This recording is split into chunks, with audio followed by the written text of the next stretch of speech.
Assalamualaikum warahmatullahi wabarakatuh. Alhamdulillahirabbil alamin. Allahumma shalli ala Muhammad wa ala alihi wa sahbihi ajma'in. Amma ba'du, bapak-bapak, ibu-ibu, jamaah yang dimuliakan Allah Subhanahu wa taala.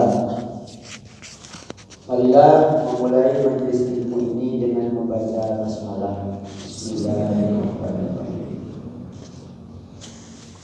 Hadirin yang dimuliakan Allah Subhanahu wa taala, pagi ini seperti info yang disampaikan tadi, saya akan membacakan bab muamalah yang cakupannya muamalah sangat luas, sehingga panjenengan nanti akan saya terangkan bagian-bagian yang ada di dalam muamalah. Kemudian saya fokuskan pada satu pembahasan. Berikutnya pertanyaannya bisa melebar ke persoalan-persoalan yang di luar apa yang saya baca. Ini rujukan, ini kitab-kitab yang sudah saya tampilkan ya.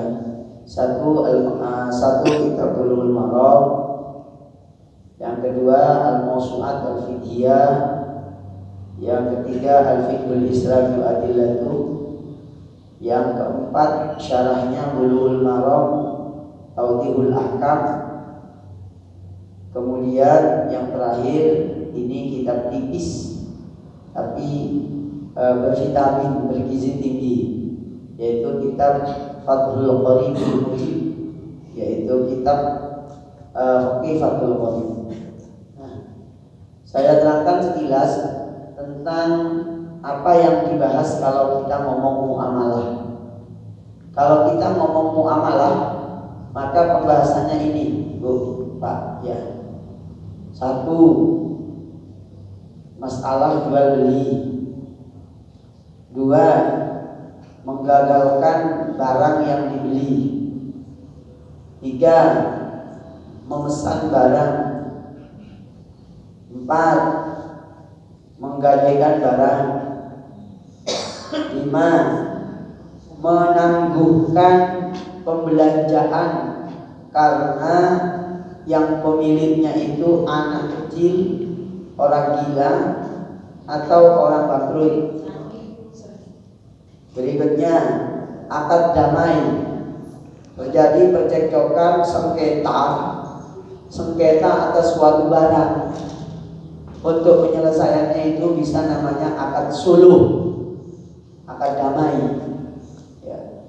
Akad damai. Katanya Pak Mahal, ini milik saya.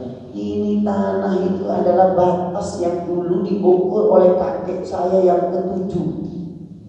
Katanya, oh enggak, kakek saya yang ke-10 ini ngomong ini milik saya. Tukaran. Maka akad damai. Gimana akad damai? Yes, separuh-separuh. Itu gitu. Namanya akad damai. Kemudian yang berikutnya akad ligran hiwala, artinya mengalihkan hutang. Pak Nanang punya hutang ke saya punya hutang ke Pak Pur. Boleh namanya akad hiwala. Jadi Pak Nanang punya hutang ke saya punya hutang ke Pak Pur. Berarti Pak Pur punya hutang ke saya, gitu loh. Maka Pak Nanang boleh saya alihkan yang mestinya nagih ke saya langsung ke Pak Pur, tapi dengan kesepakatan, namanya akad hiwalah. Yang paling inti di situ ada namanya ridhol muhtal alaih. Ada ridhonya orang yang menerima hiwalah. Berarti ada ridhonya Pak Pur. Itu. Jadi itu ini panjang sebenarnya ngaji itu. Ya, muamalah. Ya sama dengan ngaji bab ibadah juga panjang lebar. Pokok ngaji itu benanan begitu loh ya. Nah, berhubung ngaji kayak begini ini kan kadang temenan, kadang enggak. Maaf loh ya, maaf ini ya. Kalau boleh saya jujur, saya katakan yang ngaji ini Iya. Filenya di sini ki koran karet, gak terstruktur. Mungkin Pak Mahar iki coba iki ikat ya. Filenya koran karet, gak terstruktur. Apa anda jadi buru-buru tadi kan? Maka kecenderungan itu kecenderungan bahaya itu tinggi banget. Kenapa? Tahunya baru satu.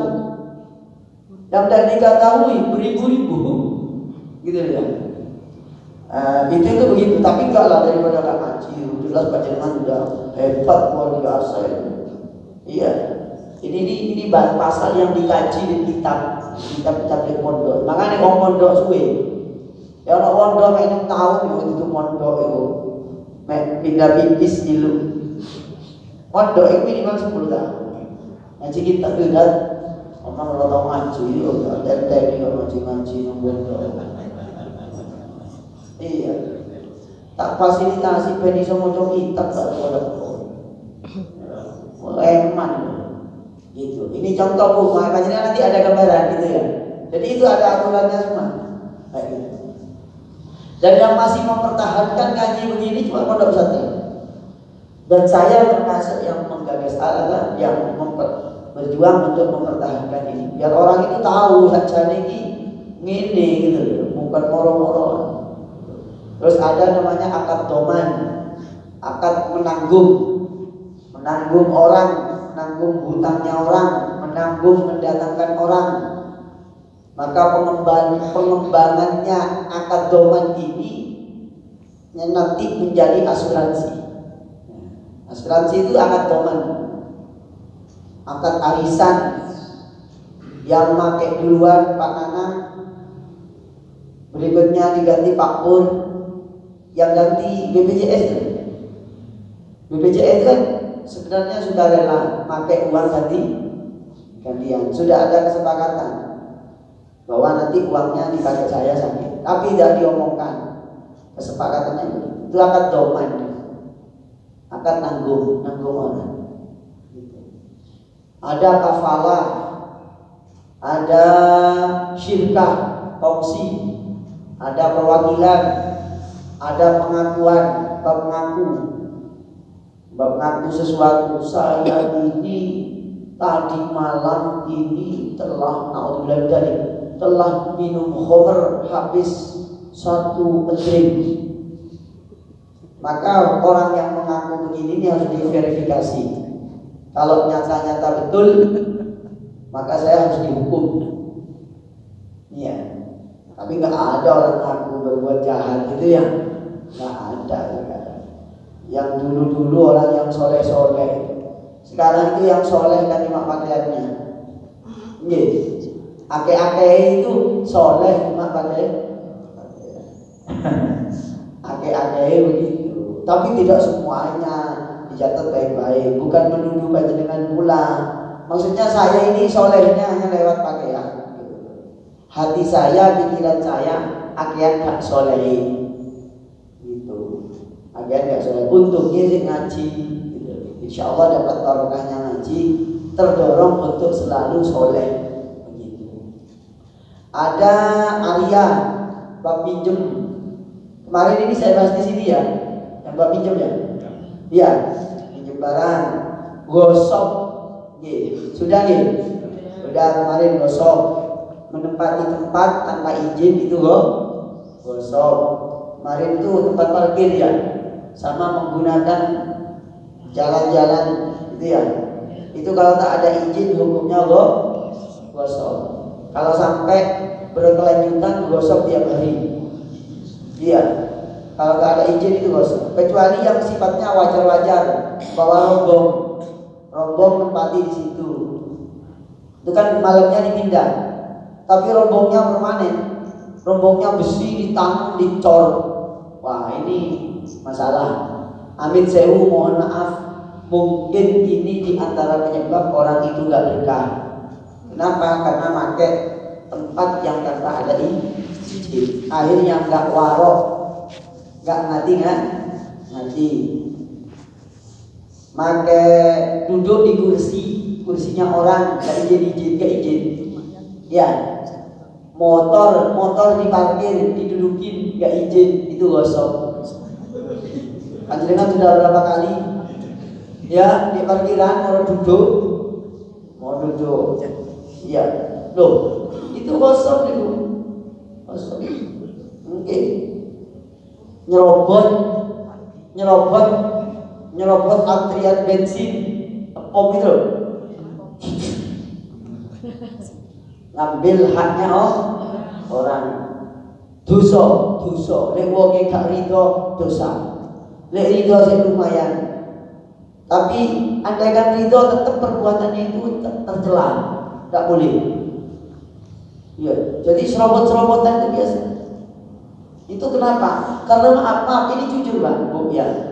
Bab agama ini belum seluruhnya disampaikan. Yang disampaikan itu hanya 5%. Itu persoalan yang tak tersentuh.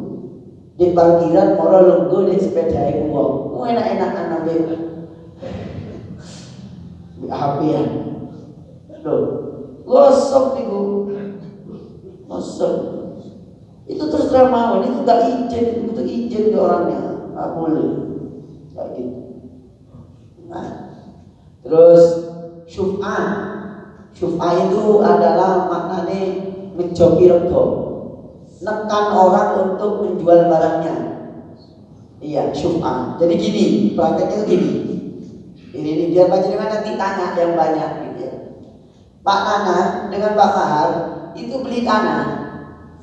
Ya, beli tanah. Tanahnya itu belinya 1 hektar. Harganya 1 miliar. Pak Mahar investasi 500 juta, Pak Nanang juga investasi 500 juta.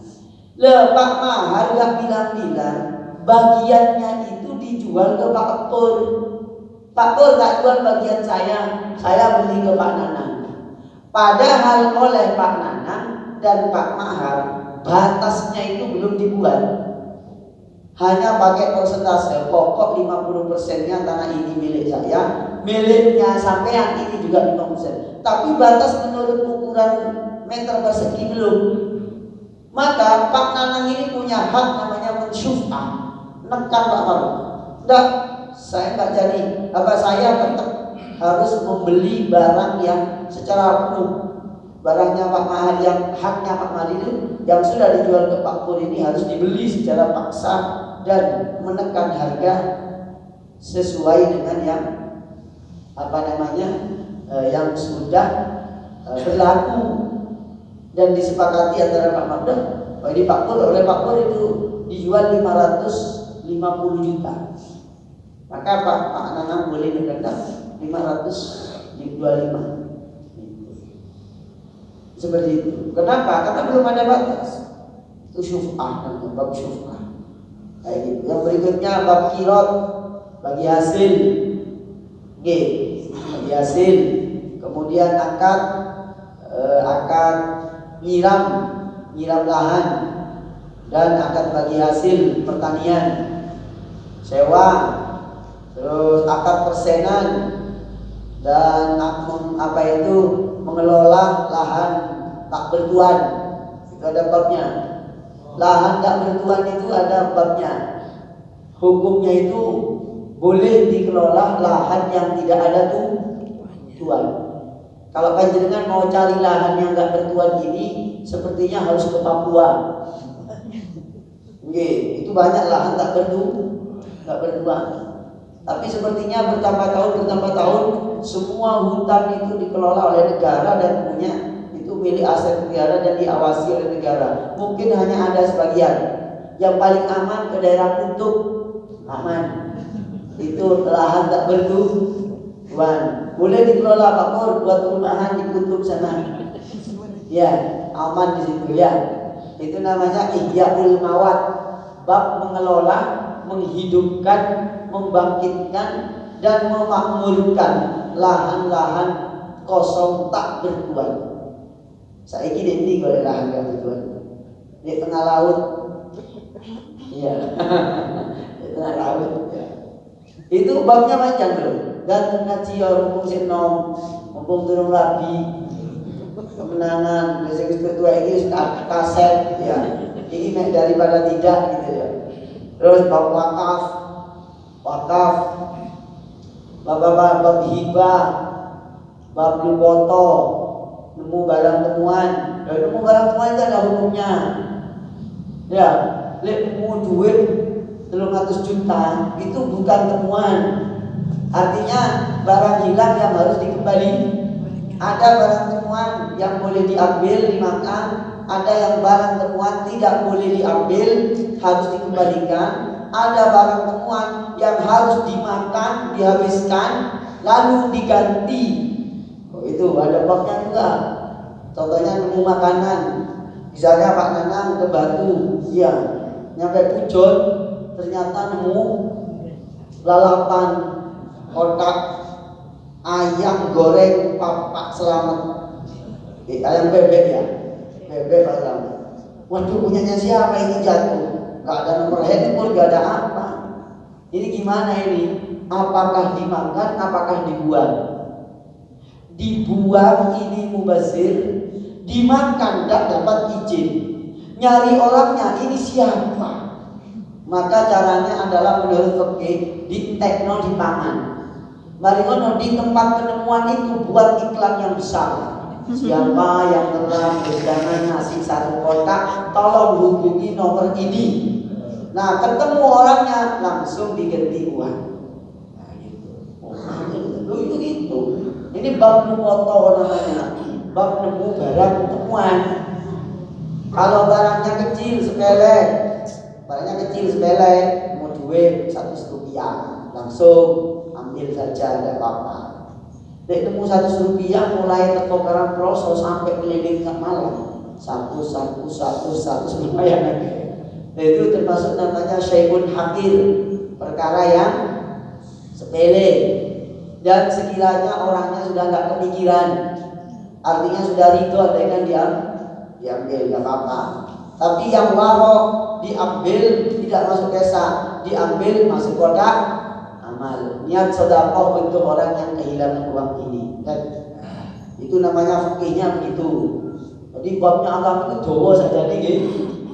Oke, jangan belajar ngaji keliling-kelilingku, insya Allah sudah manfaatnya banyak. Tapi kalau menurut konsep yang ideal, dereng ya. Kudu mondok di tempat saya wis gratis. Lakit nemu anak, nemu anak. Ya, nemu anak itu ada hukumnya. Nemu anak bayi ada hukumnya terkait dengan hak asuh, hak memberi makan dan seterusnya, dan kewajiban memberi makan dan seterusnya. Terus bab titipan, titipan barang. Ada titipan cuma-cuma tanpa berbayar, ada titipan berbayar. Sehingga ini dipraktekkan oleh bank syariah. Ya, panjenengan pinjam uang, ngutang uang 100 juta.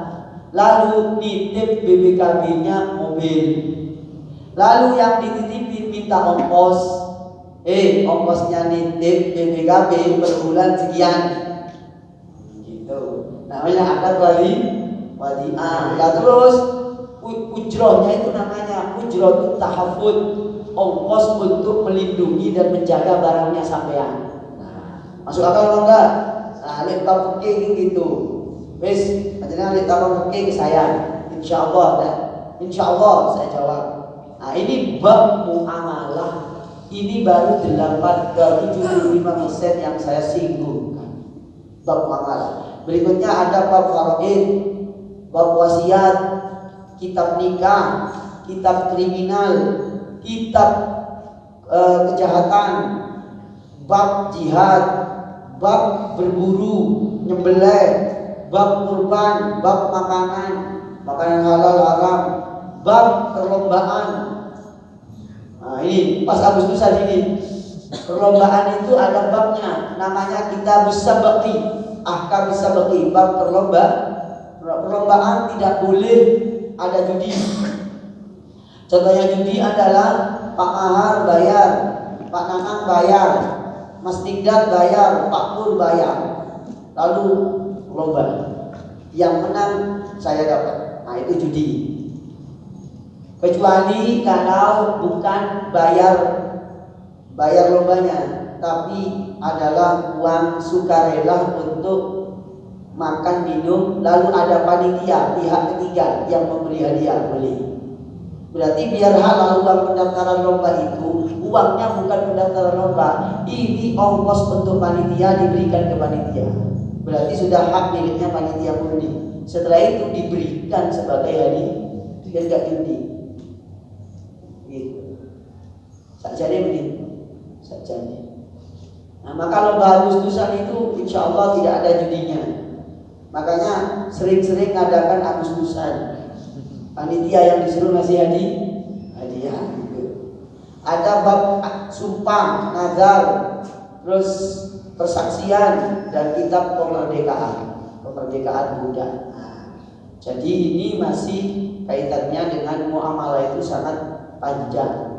Kalau panjenengan ini pada pagi hari ini sudah saya gambarkan begitu luasnya tentang muamalah ini, maka nanti apa yang saya sampaikan tadi sebagai gambaran itu, jika panjenengan mau bertanya, silakan dicatat di sini.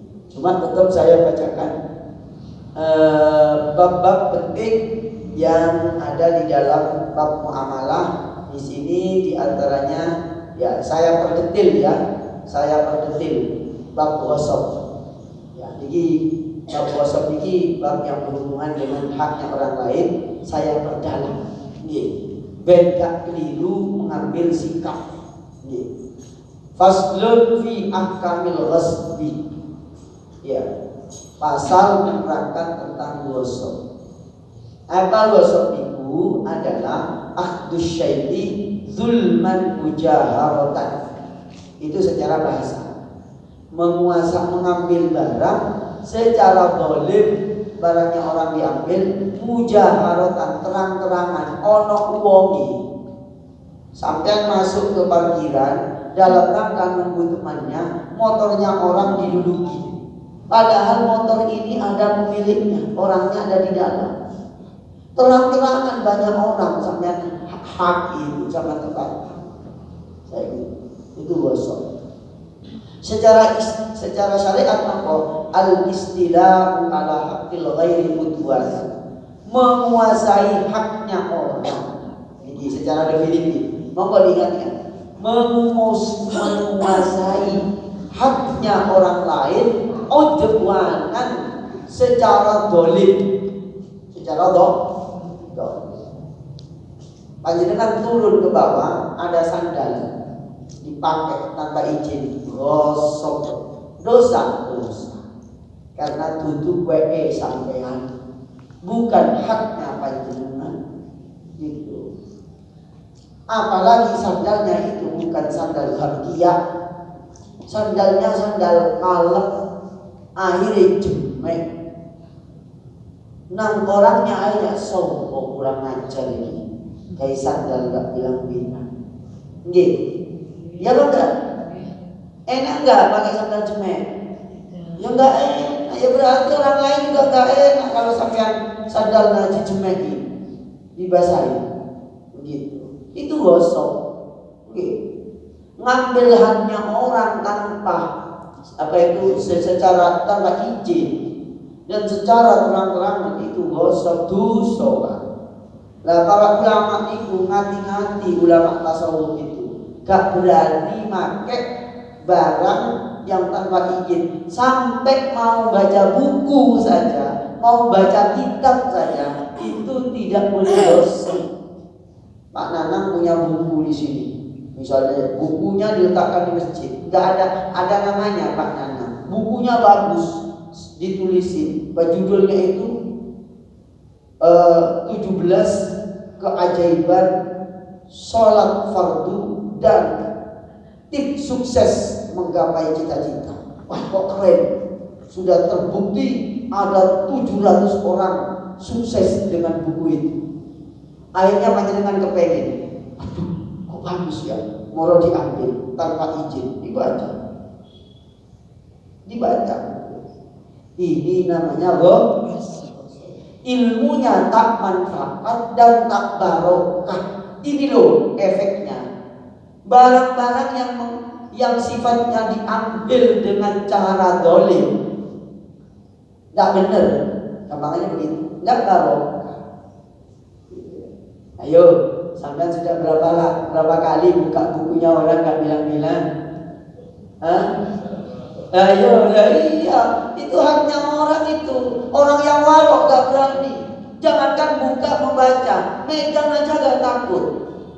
Kenapa kok begitu? Gini Bu, Pak, orang itu macam-macam karakter, macam-macam watak.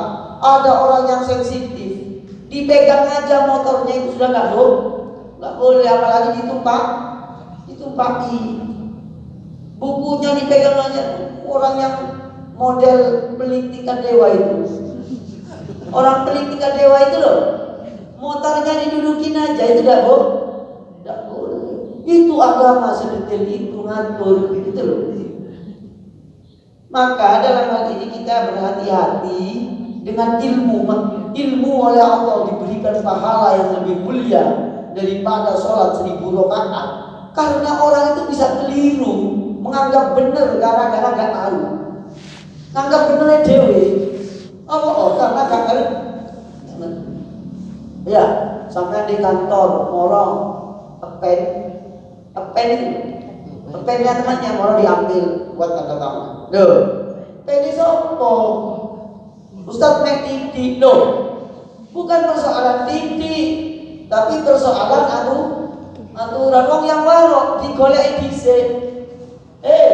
Cak, Mbak, iki pulpennya sopo? Aku minta tintanya, minjem pulpennya. Itu orang warok. Jangan pinjem pulpen, minta tintanya, pinjam pulpen. Ustaz kok ruwet malah ngaji kesampean. Aturannya begitu. Barang yang dipinjem itu tidak boleh berbu. Darah kesampean pinjem pulpen, nulis sakrit.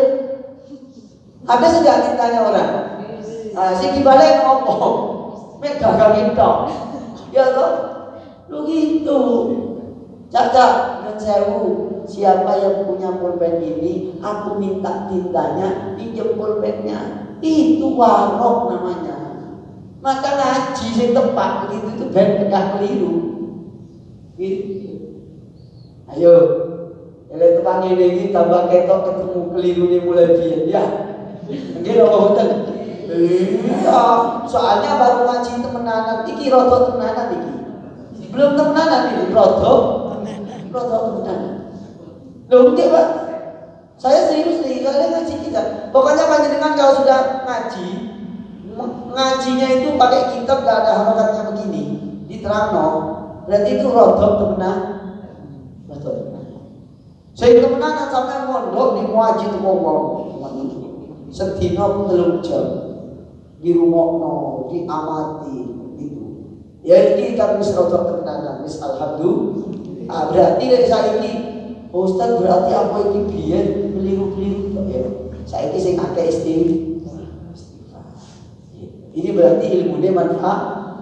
Kenapa? Ilmunya telah menuntun ke batinnya. Aduh, aku keliru. Tok iki saja dulu. Akhirnya istighfar. Itu namanya ilmunya manfaat gitu. Tapi dengan ilmunya kok tambah merasa pinter dewe, itu wis gak manfaat. Gitu. Ini contoh ya. Contohnya itu berhati-hati itu barangnya. Wa yurja'u fil istilah ila urfi. Nah ini catatannya. Istilah yang dimaksud itu menguasai itu kembali kepada hukum adat setempat. Oleh umumnya nek lungguh di atas motore itu gak apa-apa umumnya. Itu berarti tidak loh. Masuk ya di lungguh ya gak terima. Gitu. Umumnya kira-kira orang setempat itu gimana? Oh gak apa-apa biasanya. Oh berarti bukan dosa. Rotor damang ya. Oh berarti ya. Rotor damang kan ya. Mari kenceng-kenceng longgar gitu ya. Mari longgar-longgar kenceng kan gitu ya. Maka kenceng longgar itu ada tempatnya. Lek tempat kenceng, oh di sini. Lek tempat longgar, oh begini. Itu. Maka ini pentingnya orang yang berwawasan luas akan menjadi luwes. Kenapa? Tahu posisi. Oh, saiki wayahe ngerti. Iki wayahe kan. Iku boleh logan ini. Ada tempat itu. Itu Pak Mahargi. Wa ta'ala fi aqil ghair ma yasi wasmuhu bima laysa bimalin. Ajil di maitatin wa kharaja bidwanan al-istilah ala fa'il ghairi bi aqdi. Ya intinya begini, bahwa yang masuk dalam kata-kata haknya orang adalah perkara yang sah digosok tapi bukan harta benda. Ya apa saja yang bukan harta benda tapi digosok haknya. Ya, apa saja yang termasuk tadi saya contohkan. Dikecualikan dari kata-kata penguasaan barang secara dolim, itu adalah menguasai barang atau manfaat tapi dengan akad, itu bukan gosok. Misalnya panjenengan sudah izin atau sudah ditulis di kamar mandi, itu ditulis barang yang ketinggalan di sini menjadi haknya masjid, karena barangnya sudah ketinggalan orang-orang itu.